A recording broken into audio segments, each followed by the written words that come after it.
하나님은 이 성경이 하나님의 말씀이잖아요. 이 성경을 기록하는 데 있어서 그 기록의 배경을 이스라엘 민족사를 들어가지고 하나님의 뜻을 계시하고 계셔요. 이스라엘. 그러니까 이 성경이 구속의 역사인데 사람이 어떻게 이 땅에 존재하게 되었고 또 어떻게 살아야 되며 또 어떻게 될 것인가, 죽음 이후에 이런 모든 것들을 설명하는 데 있어서 그 배경을 이스라엘 민족들을 통해서 오고 오는 모든 세대에게, 모든 사람들에게 말씀하고 있는 책이 바로 이 성경이라는 거지요. 그래서 이스라엘 민족은 특별한 민족입니다. 여러 가지 특징이 있죠. 여러 가지 특징이 있는데 아브라함이 그들의 믿음의 조상으로 등장을 하게 됩니다. 아브라함이 원래 하나님을 믿었던 사람이 아니라 갈대와 우르라고 하는 그런 곳에서 살고 있었어요. 근데 하나님이 그에게 나타나셔서 말합니다. 내가 지시하는 땅으로 가라. 지시한 땅으로 가라. 본토 친척 아비 집을 떠나서 내가 내게 지시할 땅으로 가라. 그 지시한 땅이 어디였냐면은 바로 가나안 땅이요. 오늘 그들이 살고 있는 이스라엘 땅입니다. 아브라함이 갈 바를 알지 못하면서도 하나님의 명령에 순종하여서 그 땅에 들어가게 됩니다. 그 땅에 이주하여서 그곳에서 아브라함이 이삭을 낳고 또 이삭이 야곱을 낳고 야곱이 12아들을 낳아요. 그 12아들이 이스라엘 나라의 기초석이 되는 거예요. 근데 그 12아들 중에 요셉이라고 하는 아들이 애굽의 총리가 되게 되잖아요. 또 애굽의 총리가 되었을 때 그 흉년이 들어요. 흉년이 들게 되자 그 야곱의 자녀들 그리고 식구들이 70인이 애굽으로 이주를 하게 됩니다. 70명의 가족이 애굽으로 이주를 하게 돼요. 그래서 그곳에서 430년을 이제 애굽에서 이렇게 살게 되는 거죠. 그러니까 요셉이 애굽에 탁월한 공을 세웠던 사람이지만은 이 요셉을 알지 못하는 왕들이 이렇게 태어났는데 그 기간이 430년이에요. 여러분 우리나라 2조 500년이라고 그러죠. 70년 부족한 430년. 430년을 그쪽에서 거주하면서 70명이 들어갔는데 그들이 나올 때는 얼마가 되냐. 장정만 60만 명이라고 했으니까 한 민족을 이루어서 나오는 거. 한 200만 명 정도가 이렇게 출애굽을 하게 되는 거죠. 자, 70명이 들어갔던 그 아브라함에게 약속했던 그 지시한 땅 그곳에서 그들이 들어갔다가 430만 년 만에 다시 자기 땅을 찾아서 오는데 430년 동안 그곳에서 다른 사람들이 살고 있었어요. 그런데 우리 조상에게 하나님이 주신 땅이다 라고 하면서 그곳에 들어가서 사는 거예요. 430년. 이건 말이 됩니까? 430년 만에 와서 권리 주장을 한 거예요. 하나님이 우리에게 주신 땅이라고. 그래서 그 사람들은 몰아놓고 그곳에서 산 거예요. 있을 수 있는 일이냐고요. 자, 그뿐만이 아닙니다. AD 70년에 또 이 나라가 망하게 돼요. 로마의 디도 장군에 의해서 성경에 예언이 되어 있는 대로 돌 하나 도리에 남지 아니하고 완전히 쑥대밭이 됩니다. 완전히 철저하게 망합니다. 좀 잘나고 똑똑한 사람들은 다 포로로 끌려가게 되고 죽임을 당하게 되고 민족이 뿔뿔이 흩어져요. 그게 디아스포라예요. 다 세계 방방곡곡에 흩어져서 독일에서만 2차 대전 당시 600만 명의 학살을 당하지요. 흩어져서 사는 거예요. 성전은 불타버리고 나라는 빼앗기고 흔적도 없이 사라져버린 거예요. 그 기간이 몇 년이요? 1900년 기간 동안. AD 70년에 망했다니까요. 그런데 1948년 그들이 독립을 하게 돼요. 흩어졌던 많은 사람들이 우리 나라 찾자. 우리 조상 아브라함에게 하나님이 주셨던 그 약속한 땅, 그 지시한 땅을 우리 다시 들어가자 해가지고 다 들어가서 다시 이스라엘이라고 하는 국호를 만들어서 나라를 세운 거예요. 하나님의 능력으로 출애굽하여 가나안 땅을 향하여 가는 과정에 이제 애굽에서 나와가지고 시나이 반도 그 광야를 거쳐서 가나안 땅에 이르가는 과정이 40년의 삶이에요. 직선거리로 가게 되면은 뭐 걸어서 가도 10하루길이면 갈 수 있는 길이에요. 요즘은 차로 가게 되면 몇 시간이면 갈 수 있는 거리인데 그 광야에서 40년 동안을 그들이 뺑뺑이를 돌아 고생을 하는 거죠. 이 광야 40년은 사람이 절대 살 수 없는, 왜? 기온차가 너무 크기 때문에 낮에는 덥고 밤에는 춥고 그곳은 농사가 될 리가 없죠. 광야니까. 사람이 절대 살 수 없는 그런 광야에서 그들이 기적을 경험하게 됩니다. 어떤 기적을 경험하게 돼요? 하나님의 살아계심을 경험하게 되는 거예요. 하나님이 그들로 하여금 홍해를 건너게 하잖아요. 홍해를 건너게 하는 거예요. 그리고 하늘에서 만나가 내리고 그들이 농사를 짓지 않는데도, 그리고 낮에는 구름 기둥으로 밤에는 불 기둥으로 그들을 하나님이 보호하셔요. 그러니까 하나님의 은혜, 하나님의 기적을 경험했다 이 말이에요. 이제 가나안 땅을 눈앞에 두고서 지도자 모세는 각 지파에서 12지파라고 그랬죠. 12지파에서 한 사람씩을 뽑아요. 그래서 12명의 정탐꾼을 만들어 가지고 그들이 들어가야 될 가나안 땅을 정탐을 하게 됩니다. 그 지형과 그 지리와 여러 가지 그들이 사는 형태, 이런 것들을 파악하기 위해서 40명을 택해가지고 40일 동안 그것을 정탐을 하고서 보고를 받는 장면입니다. 오늘 본문이. 근데 먼저 어떤 사람들이 보고를 하면 10명의 사람들이 보고를 합니다. 그들의 보고인즉 한마디로 불가능하다는 거예요. 저들을 몰아낼 수 없다는 거예요. 그 땅에 들어갈 수 없다는 거예요. 우리의 힘, 우리의 병력으로는 도저히 그 땅을 정복할 수 없다. 그러므로 포기해야 된다. 그러므로 돌아서야 된다. 안 된다는 거죠. 안 된다는 거. 자, 이어서 2명의 사람이 보고를 합니다. 그 2명의 사람이 누구냐면 여호수아와 갈렙이에요. 전혀 다른 보고를 합니다. 너무너무 좋은 땅입니다. 하나님이 우리에게 주실 것입니다. 우리가 들어가게 되면 하나님이 도우실 것입니다. 할 수 있습니다. 포기하기에는, 여기서 뒤돌아서기에는 너무 좋은 땅인데 우리는 그곳에 들어가야 됩니다. 라고 이렇게 말을 해요. 자, 이들이 보았던 것은 똑같은 땅을 다녀왔잖아요. 똑같은 지형을 살폈잖아요. 그곳에 살고 있는 똑같은 사람들을 보고 왔는데 보고의 내용인즉 너무 다르다는 거예요. 전혀 달랐다는 거예요. 한쪽에서는 안 된다, 한쪽에서는 된다. 보고의 내용이 너무 달랐던 거예요. 이것을 가리켜서 관점이라고 그럽니다. 시각차. 보는 관점에 따라서 다른 것이죠. 보는 시각에 따라, 상황에 따라, 보는 관점에 따라 우리의 삶의 모습이 달라집니다. 삶의 결과도 달라집니다. 성공, 실패가 정해집니다. 어떤 시각으로 세상을 바라보고 사느냐에 따라서. 우리말에 이런 말이 있잖아요. 안방에 가게 되면 시어머니의 말이 옳고, 또 부엌에 가게 되면 며느리의 말이 옳다는 옛말이 있어요.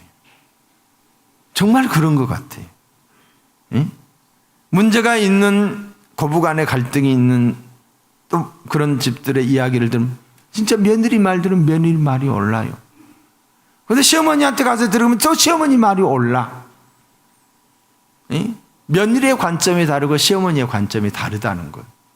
그러니까 시어머니는 며느리의 입장에서 조금 생각해 주려고 해야 되고, 며느리는 시어머니의 입장에서 조금 생각해 줘야 되려고 서로 그게 이해라는 거지요. 자기 입장에서만 주의 주장을 하다 보면은 둘이 평행을 이루면서 편해지지 않는 거지요. 자, 야당 의원들의 이야기를 들으면 맞아요, 그 말이. 근데 또 여당 의원들의 말하면 그 말도 맞는 것 같아요. 똑같은 상황이에요. 똑같은 상황. 똑같은 상황을 보면서도 보는 각도에 따라서 다르다는 것이지요. 사랑하는 성도 여러분, 오늘 우리에게 주어진 상황을 어떤 시각으로 바라보며 살고 있는가는 참으로 중요한 질문입니다. 왜냐하면 여기서 인생의 성공 실패가 나누어지는 거예요. 성공할 수도 있고 실패할 수도 있고, 어떤 관점에서 어떻게 그 상황을 보고 어떻게 그 사건을 판단하느냐에 따라서 달라진다는 거예요. 인생의 행불행이 갈라지는 거예요. 평안할 수도 있고 두려울 수도 있고. 그러니까 잘못된 시각으로 바라보게 되면 스스로 두려움에 빠집니다. 누가 뭐라고 하지 않는데도, 별것도 아닌데도 잘못된 시각으로 바라보게 되면 스스로 두려움에 빠지게 되고 두문불출하게 되고 낙심하게 되고 아예 포기해버리는 것이요. 10명의 정탐꾼들의 보고인즉 불가능하다라고 했는데 그 원인이 무엇일까? 왜 그들이 불가능하다라고 했는가? 오늘 본문 11절에 보시면 이렇게 나옵니다. 여호와께서 모세에게 이르시되 이 백성이 어느 때까지 나를 멸시하겠느냐?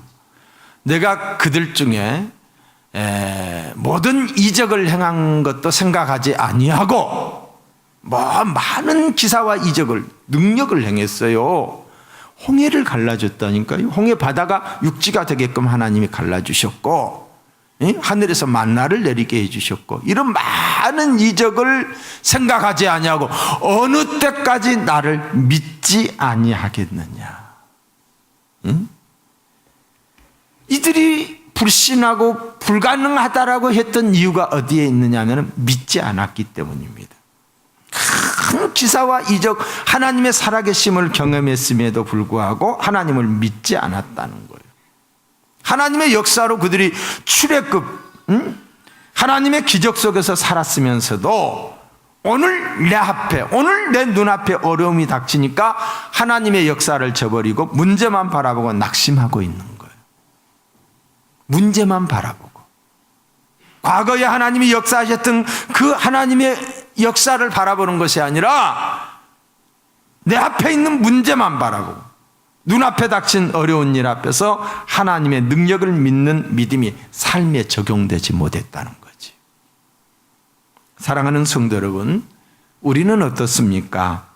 하나님을 향하여 우리는 믿습니다. 믿습니다. 하나님의 능력을 믿는다. 하나님을 믿는다라고 하면서도 정작 내 앞에 남의 일이 아니고 내 앞에 내 일이 내 눈앞에 이 어려운 문제가 생겨지고 큰 일이 생겨지게 되면은 그 일 앞에 믿음으로 대응하지 못하고 힘없이 무너져 버리는 모습. 믿음으로 환경을 이기지 못하고 신앙으로 어려운 장애물을 뛰어넘지 못하고 그냥 좌절해 버리는 모습. 믿음이 있는 것 같으나 믿음이 없는 사람들이에요. 교회 안에 있지만은 믿음이 없는 사람들이에요. 이것을 가리켜서 신앙인의 불신앙이라고 할 수가 있고 어떤 면에서는 우리의 연약성이라고 말씀드릴 수가 있겠지요. 의식의 밑바탕에 하나님에 대한 의식이 살아있기는 하지만은 하나님을 전혀 인정하지 않는 건 아니에요.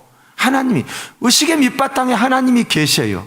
근데 문제 앞에 너무도 방황한다는 거예요. 문제 앞에 기도로 대응하지 못한다는 거예요.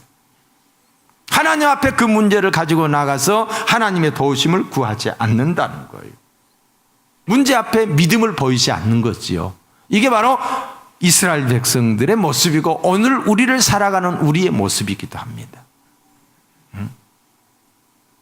10명의 태도와는 전혀 다른 여호수아와 갈렙을 보세요. 이들은 할 수 없다고 하는 그들을 향하여서 흥분하고 있습니다. 왜 할 수 없느냐? 하나님이 우리와 함께 하시는데, 하나님이 주신다라고 약속한 땅인데, 지금까지 하나님이 우리에게 베푸신 기사와 이적이 얼마나 큰데 저들에 비하여 우리가 메뚜기라고? 아니다, 저들은 우리의 밥이다. 이 두 사람만이 하나님을 믿는 믿음을 가지고 믿음의 말을 했던 것을 보게 됩니다. 우리에게도 이게 필요합니다. 어려운 상황 속에서 어려움을 바라보는 관점이 달라져야 된다는 거예요.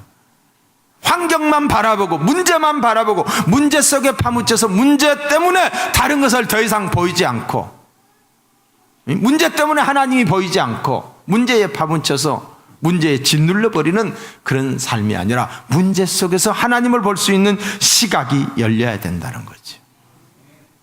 이들에게 자신감과 용기, 대단함과 확신의 비결은 다름 아닌 신앙이, 하나님을 향하는 믿음이었어요. 믿음의 눈, 하나님을 향한 신뢰심이었어요. 신앙인이 아니었을 때, 우리가 하나님을 믿지 않았을 때는 이 눈으로 보는 것이 전부입니다. 그러나 우리가 믿음을 갖게 되면 믿음의 눈이 열리게 되는 거예요. 하나님을 보는 눈이 띄어지게 되는 거예요. 그래서 어려운 문제가 있을 때, 신앙인이 아니었을 때는 그 문제 자체에만 집중을 하게 되지만은, 신앙인이었을 때는 문제만 보는 것이 아니라 문제 위에 계시는 하나님을 보고 하나님께 기도하게 된다는 것입니다. 하나님을 믿는 신앙생활은 믿음으로 사는 것입니다. 믿음으로 산다는 것은 믿음의 눈이 열렸다는 거예요. 믿음의 눈으로 보면 달라져요. 안 되는 것이 가능해집니다. 불신앙의 눈으로 보면 못 사는 땅이지만 신앙의 눈으로 보게 되면 가능한 거예요.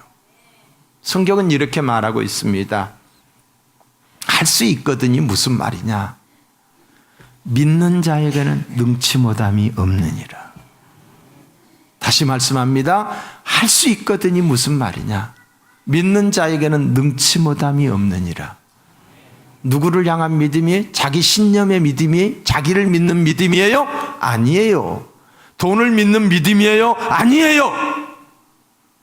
그 누구를 믿는 믿음이 아니에요. 하나님을 믿는 믿음에는 능치 못함이 없다는 거예요. 예?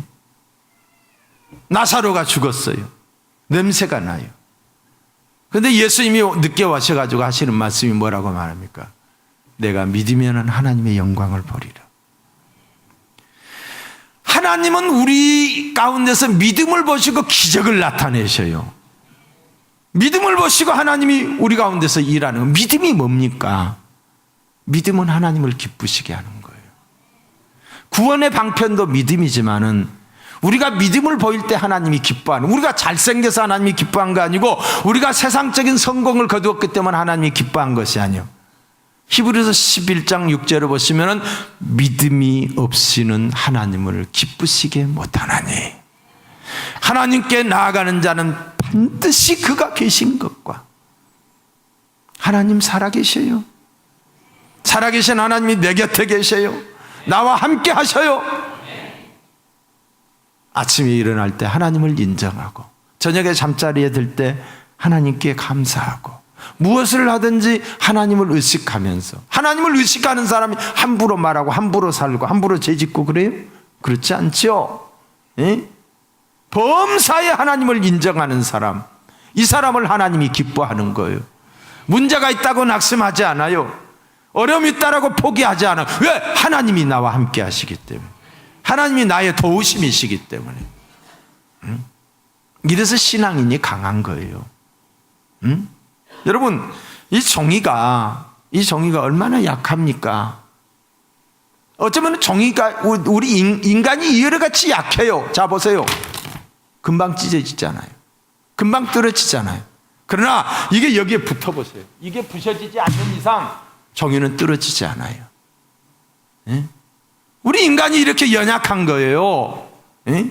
연약하지만은 이 연약한 우리가 크신 하나님을 의지하고 하나님을 인정하게 되면은 우리의 삶이 강해지는 거예요. 강해지는 거예요. 죽음도 두렵지 않게 되는 거예요. 근데 문제 앞에서 벌벌 떨어요? 왜? 문제가 크게 보이기 때문이에요. 문제보다 크신 하나님이 크게 보여야 되는데 하나님이 보이지 않는 거예요. 신앙생활이란 믿음의 눈으로 살아가는 것입니다. 우리는 믿음의 눈을 가지고 하나님이 보여요. 하나님이. 이 믿음의 눈으로 하나님을 봐요. 예? 하나님을 의식하는 거예요. 이 믿음의 눈으로 하나님의 축복을 보고 하나님의 능력을 보고 하나님의 치유의 역사를 보고 천국을 보는 거예요. 예? 그래서 믿음은 바라는 것들을 실상이요 보지 못하는 것들의 증거라고 했습니다. 아브라함은 바랄 수 없는 중에 바라고 순종을 했어요. 그래서 믿음의 조상이 되었어요. 여러분, 이 이스라엘 사람들이 이 10명의 정통감들이 어떡합니까? 악평을 하지요. 악평을 해요. 예? 32절에 보시면은 이스라엘 자손 앞에서 그 탐지한 땅을 악평하여 가로되 불신의 눈으로 이 세상을 바라보니 악평할 것밖에 없습니다. 이 땅이 어떤 땅입니까? 약속의 땅이잖아요. 하나님이 그들에게 주신 땅이잖아요. 악평을 합니다. 뭐라고? 사람이 살 수 없는 땅이라고. 사람을 삼키는 땅이라고. 왜 이런 결론, 악평을 할 수밖에 없었을까요? 원인은 믿음이 없었기 때문입니다. 믿음이 없었기에 안 된다, 못한다 결론이 자연스럽게 나왔어요. 안 된다, 못한다고 생각할 때 이들의 마음속에 찾아오는 것이 뭐예요? 두려움이에요. 두려워지기 시작했어요. 근데 모세는 자꾸 뭐라고 그래요? 가라고 그래요. 약속의 땅이라고 강조를 하고, 가기 싫은데 하기 싫은데 못할 것 같은데, 그러니까 그들이 뭐라고 말해요? 더 악평을 하는 거예요. 나는 하기 싫은데. 불평을 하는 거죠. 이때 여호수아와 갈렙이 말합니다. 얼마나 아름다운 땅인데, 얼마나 아름다운 땅인데. 감격합니다. 하나님을 의지하고 믿음으로 살아가는 사람은 환경에 관계없이 감사가 넘쳐요. 기쁨이 있어요. 소망이 있어요. 별로 감사하고 기뻐할 것이 없음에도 불구하고 말입니다. 왜? 신앙의 눈으로 바라보기 때문에. 하나님을 향한 이런 고백이 있기를 바라요. 나의 힘이 되신 여호와여, 내가 주님 사랑합니다. 나의 힘이 되신 여호와여, 내가 주님 사랑합니다. 여호와는 나의 목자이시니 내게 부족함이 없도다. 이런 믿음의 고백을 하셔야 돼요. 하나님은 고백을 들으시고 기뻐하셔요. 사랑한다는 고백 앞에 하나님이 꼼짝 못하는 거예요. 응? 하나님 사랑한다라고 아무도 없는 나 홀로 있는 방에서 아침에 일어나자마자 하나님 사랑합니다 할 수 있는 이런 고백이 나와야 돼요. 어떤 문제가 팍 터졌을 때에 하나님 어떻게 합니까? 하나님을 먼저 찾아야 돼요. 하나님이 먼저여야 돼요. 그것이 하나님을 인정하는 거예요. 그것이 하나님을 기쁘게 하는 거예요. 하나님을 믿는다는 것은 하나님께 맡긴다, 하나님께 의지한다, 하나님께 아랜다. 첫 번째가 다 이것저것 다 해보고 난 다음에 안 되니까 하나님 앞에 한번 가볼까? 이게 아니야. 첫째가 돼야 돼. 그걸 보시고 하나님이 기뻐하시는 거예요. 사랑하는 성도 여러분, 범사에 있어서 믿음으로 행하시는 여러분 되시기를 바랍니다. 오직 믿음, 오직 믿음으로. 우리는 믿음으로 제사함을 받고 믿음으로 구원을 받았어요. 이제 믿음으로 우리가 평안을 누려야 돼. 믿음으로 우리가 축복을 받아야 돼. 믿음으로 우리가 쓰임받고 하나님의 위로와 평강 속에서 살 수 있는 믿음으로 사는 저와 여러분이 다 되기를 주의 이름으로 축복합니다.